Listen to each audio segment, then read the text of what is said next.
Okay, good afternoon, everybody. I'd like to call the Finance Committee of Public Brownsville Utilities Board. I'm hearing an echo. I heard an echo? Okay, it's all good though, right? I'd like to call this meeting to order. We do have a quorum. Today is October 2nd, 12 o'clock, and we're in the BPUB Annex Building. Do we have any public comments? No public comments. No public comments? Okay, then we'll go ahead and proceed to the agenda. Items for presentation and discussion. Item number 1, presentation and discussion of the Brownsville Public Utilities Board's financial performance report for the period ending August 31st, 2025. Mike? Yes, good afternoon, Mr. Chair, members of the committee. My name is Mike Perez. I'm the Chief Financial Officer, and I'll be reporting on the financial performance report for BPUB as of August 31st, 2025.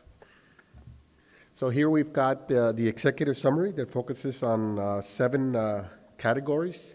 Each category has its own gauge meter, red representing poor, yellow average, and green good. So on the flow of funds, BPUB has generated year-to-date $7,533,000 to replenish the improvement fund. Our debt service coverage is at 2.48 times, which is well above the 1.25 times minimum requirement. So we're doing good. The fuel purchase and energy charge has generated an over-recovery of $23.59 million as of August 31st. This will be used to offset some future market uncertainty. So the FPIC rate for August was at 5.019 cents. The Risk Oversight Committee did lower the rate by 10% for the month of September, down to 4.517 cents per thousand kWh. So we're doing good. The COB cash transfer is higher than budgeted, and primarily because of the lower FPIC rate. Year to date, it's generated $760,000 over budget. So good thing for the city. Our personnel and non-personal expenses combined were at $3.4 million under budget, and it's primarily due to the timing issues. Right, and so BPUB's average bill is lower than both the average MOU bill and the average IOU bill for the 1,000 kWh residential user. So for August, that average bill was at $111.26. For the month of September, was at $106.24. The CIP year-to-date completion is at 60.42%. And 100% of the remaining balance has already been committed. So we're doing good. The completion rate could be higher at this point of the year. And all key financial metrics are currently in compliance. Here we've got a condensed statement of revenues, expenses, and changes in net position. This is in accordance with generally accepted accounting principles. We are comparing the current year-to-date through August as compared to the same period last year. And I'll be focusing just on the fiscal year 25 numbers. So we got operating revenues of $214,766,000. We back out our operating expenses of $182,501,000 and end up with operating income of $32,264,000.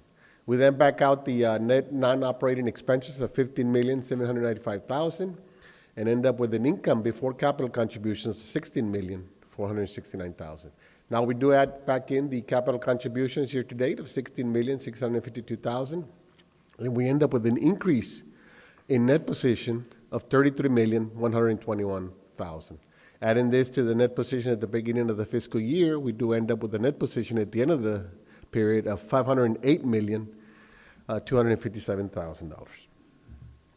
Here we've got the condensed summary of revenues and expenses on the flow of funds. This is in accordance with the bond covenants. We do compare the current year actuals to budget in this comparison here.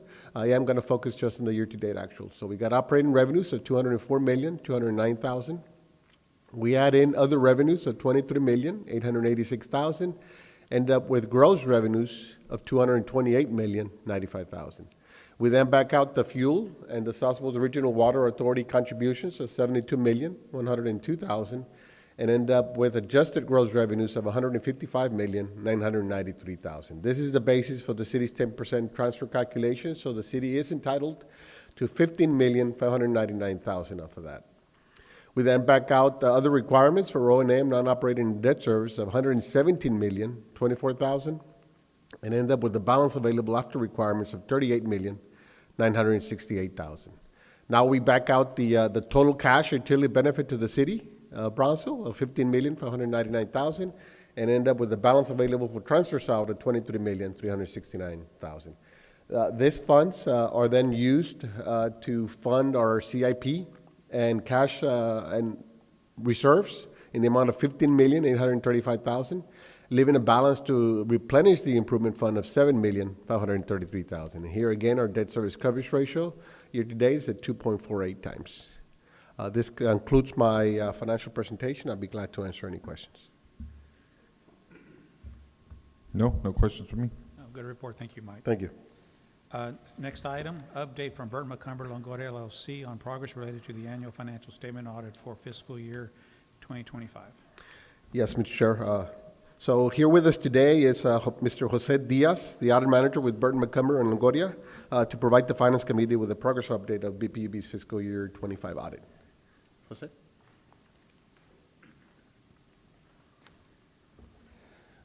Good afternoon, Finance Committee. Once again, thank you for having us as your auditors again this year. So I'm just going to give an update on what we had. We did meet with Mike and his team around August to discuss the timeline, right? So as of now, our goal is to have finals and issue statements by the February board meeting. So it would be ready for the Finance Committee meeting then and the regular board. Right now, we're on time. We just finished our inventory observation, which was performed on Tuesday. But no big issues noted there. And then we did start our interim procedures, which was test of controls on the items that have a lot of transactions, right? We did that mid-September. Next step would be beginning audit procedures, which is estimated to be last week of October or first week of November. So we'll be here with the full team starting on our full audit procedures. And like I said, right now we're on time. Everything's been provided as we planned, and we're on time to issue by the requirement of February Very good. board meeting. Thank you. Any questions? Okay, thank you. Item number 3, consideration and possible action to approve the advanced metering infrastructure meter data management system change order for product services extension.